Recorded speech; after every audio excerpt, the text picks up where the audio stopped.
தயவு செய்து யாரிடமாவது நீங்கள் கைகட்டி சேவகம் செய்ய வேண்டும் அல்லது வேலை செய்ய வேண்டும் என்று உங்கள் வாழ்க்கையை நீங்கள் பொருத்தி கொண்டால் உங்கள் வாழ்க்கையின் பாதி காலம் முடிந்தது என்ற அர்த்தம். எந்த கட்டத்திலையும் வேலைக்கு போக வேண்டும், இன்னொருடம் கைகட்டி சேவகம் செய்ய வேண்டிய நினைப்பே இருக்கக்கூடாது.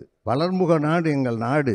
டாக்டருக்கு படிக்கலாம், விஞ்ஞானிக்கு படிக்கலாம், அமெரிக்காவுக்கு போகலாம், தட் இஸ் டிஃப்ரெண்ட். நான் அங்கே வரல, பெரிய ஸ்கில் உள்ளவங்களை சொல்ல வரல. சாதாரண உங்களை கூலிகளாகவும் லேபர்களாகவும் உங்கள் வாழ்க்கையை யாரும் பயன்படுத்த தயவு செய்து அனுமதிக்காதீர்கள். படிக்கும் காலத்திலேயே, இப்போ கூட MBA படிக்கிறேன்னு சொன்னீங்க, நான் சொல்கிறது டிகிரி படிக்கிற காலத்திலேயே நீங்கள் ஒரு தொழிலை தெரிவு செய்ய வேண்டும். நான் என்ன செய்ய போகிறேன்? இன்ஜினியராக போகிறேன், இல்லை ரியல் எஸ்டேட் பண்ண போகிறேன், இல்லை ட்ராவல் ஏஜென்சி வைக்க போகிறேன், இல்லை சினிமா எடுக்க போகிறேன். ஏதோ பல்வேறு துறைகள், கோடான கோடி துறைகள் இருக்குது. Export, import. டிகிரி படிக்கிற காலத்திலே நீங்கள் ஒரு கம்பெனியில் சேரணும். ட்ரெயினியாக படிக்கிற காலத்திலே போய் ஒரு 2 மணி நேரம் 3 மணி நேரம் அங்கே போயிட்டு பயிற்சி எடுத்துக்கிட்டே இருக்கணும். டிகிரி முடியவும் அந்த துறையில் நீங்கள் ஒரு விற்பனராகவும் சரியாக இருக்கணும். காலம் முக்கியம், நேரம் முக்கியம்.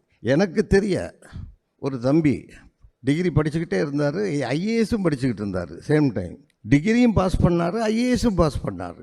இன்றைக்கி அவர் பெரிய IAS ஆஃபீஸர்.